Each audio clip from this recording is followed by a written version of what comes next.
This conflict of interest. You only here to make money, man.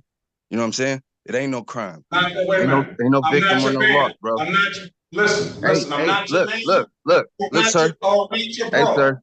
Hey, sir. Okay? Respectfully, you're an Article 1 judge under the Commerce Clause. You've been on the bench since what, 21? Couple years?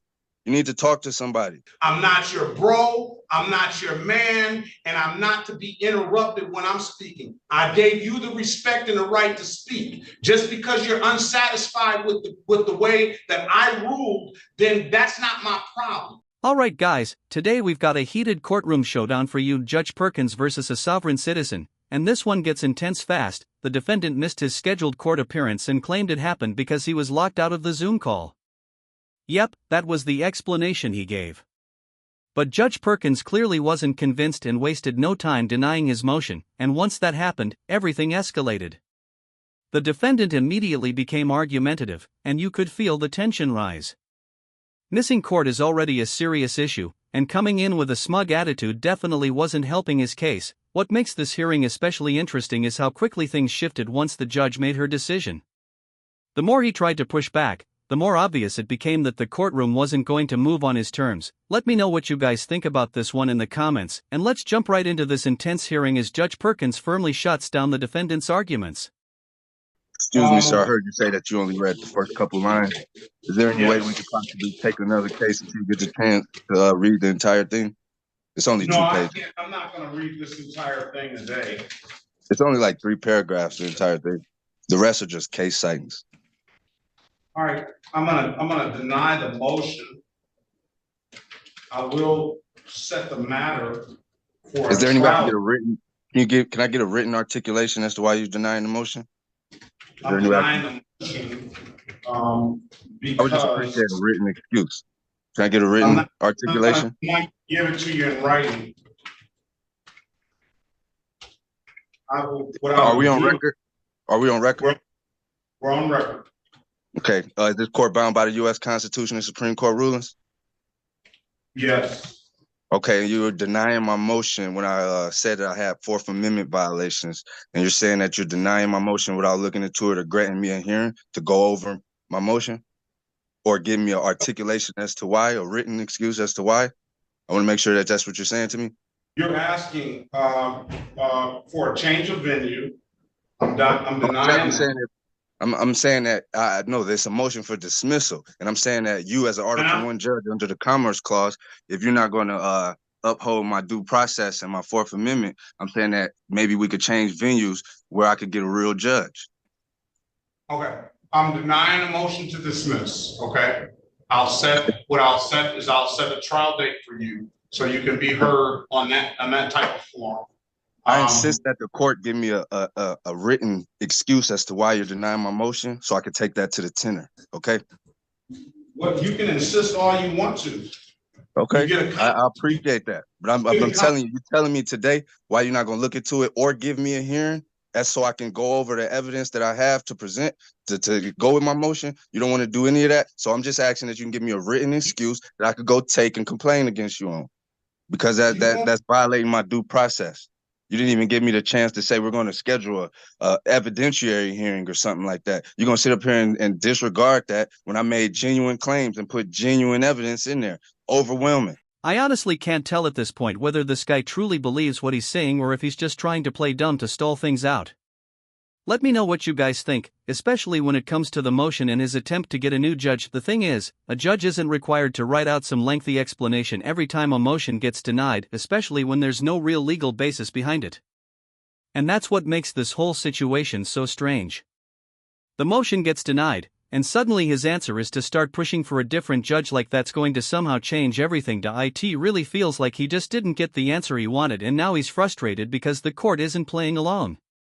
Instead of addressing the issue directly, he keeps escalating and making the hearing even more chaotic, and honestly, it does feel like these sovereign citizen arguments keep getting more extreme every time. What I still don't understand is why it keeps spreading, because when these arguments get brought into court they almost never go anywhere, and in a lot of cases they just end up making the situation more complicated and more expensive than it needed to be. But let's jump back into it and see where this hearing goes next. So at the end of the day, Like I said, there's no crime. This is a fraudulent charge. Y'all don't have, there's no suspect. Y'all suspect me for no crime. There's no victim, no losses. Okay. And in a minute, this is going to be malicious prosecution. So I'm asking you to dismiss this charge or change the venue. And if you refuse to do that, I'm asking you for a written excuse so I can take it to the tenor, sir. That's what I'm telling you. Because if not, I'm gonna go to the tenor without it and let them know that you refuse to give me a written excuse and you refuse to give me an evidentiary hearing, but you just straight denied it. When you just 5 minutes ago, you said you didn't even read it. Now you just denied it. That's conflict of interest. That's bias. That's all that. So let's put it all on record. If you feel just as strongly as you feel, give me a written excuse. If not, let's change venue. Because you're an Article 1 judge under the Commerce Clause. This conflict of interest, you only here to make money, man. You know what I'm saying? It ain't no crime. Wait a minute. Ain't no victim or no loss, bro. I'm not listen, I'm not your man. Look, sir. Hey, sir, respectfully, you're an Article 1 judge under the Commerce Clause. You've been on the bench since what, 21? Couple years? You need to talk to somebody. I'm asking you to give me an evidentiary hearing to go over my motion for dismissal with the overwhelming evidence or change venue. Because if not, I'm going straight to the tenor right after this. And that's on you, sir. You had this. You did this. Oh, all right. Now I'll let you speak. Straight like that. No, that's all we need. I don't want to hear any more from cool. It's cool. I appreciate it. This is due process. This is a due process violation. This is a due process violation right now. And the way y'all tried to railroad me when I was ready to argue my trial. I told you I was here to argue my trial. Y'all locked me out. Now you're trying to start the process over. They're not prepared to present a case. I'm telling you. They're not prepared to present an injured party. So what are we doing? Listen. Please do not say any more. You've already made your record. I've given you that opportunity. If you continue on, especially interrupting me while I'm talking, because I didn't interrupt you while you were talking. I'm not your bro, I'm not your man, and I'm not to be interrupted when I'm speaking. I gave you the respect and the right to speak. Just because you're unsatisfied with the way that I ruled, then that's not my problem. You take whatever. Wait a minute. Let me say it. You take whatever recourse that you feel that is necessary. Now, what I can do, Mr. Lewis, is I can set you a jury trial date. And at that jury trial date, you will have an opportunity to represent yourself or do whatever you want to do and put all your proofs on the record by a jury of your peers, and you can argue it that way, okay? This hearing is getting intense. At this point, it's surprising how patient Judge Perkins has been while he keeps interrupting and going off on these long arguments. She's clearly giving him plenty of room to speak, but there comes a point where courtroom decorum still matters, and these Zoom hearings really do create a different kind of atmosphere. Being behind a screen seems to make some defendants a lot more comfortable pushing boundaries and talking over the court in ways they probably wouldn't try in person. Once those interruptions start, it can be much harder to control because the entire dynamic feels different than being in an actual courtroom. It definitely makes you wonder how much the virtual setting changes people's behavior. In person, the courtroom environment feels more structured and serious, and that alone can completely shift how someone approaches the hearing. I'm curious what you guys think about it. Do Zoom court hearings still work well, or do you think being virtual makes situations like this harder to manage? Let's jump back in and see what happens next. I appreciate that, but I would still like a written. You order the transcript. It's in the transcript. I can't even get the court reporter to respond to my voice messages or you to respond to my emails, sir. The court reporter is not going to respond to your voice message. The court reporter is going to respond to you coming down. The 36th district told me to call her today, that I was locked out of my trial date. I had a scheduled trial. The court told me to call her that day, and I called her that day, and she still hasn't responded. So I'm trying to see if the court that you work for is trying to tell me how the appropriate channels, and then y'all doing it different in y'all court. What am I to do? I think you're talking about the court clerk and not the court reporter. This is distinct. Yeah, I was told to call the clerk the day that I was locked out, the moment I was locked out. We've moved past that getting locked out. That was my trial date. Yeah, so I'm giving you How soon can I get another trial date, sir? How soon can I get another trial date? That's what I'm asking. That's what we're trying to do now. I'm getting a jury trial. A jury trial. I'm gonna let the jury of his peers hear what he has to say. July 23rd. 2024 at 9 a.m. July 23rd. Yeah, 2024 at 9 a.m. We'll have a final pretrial the day before.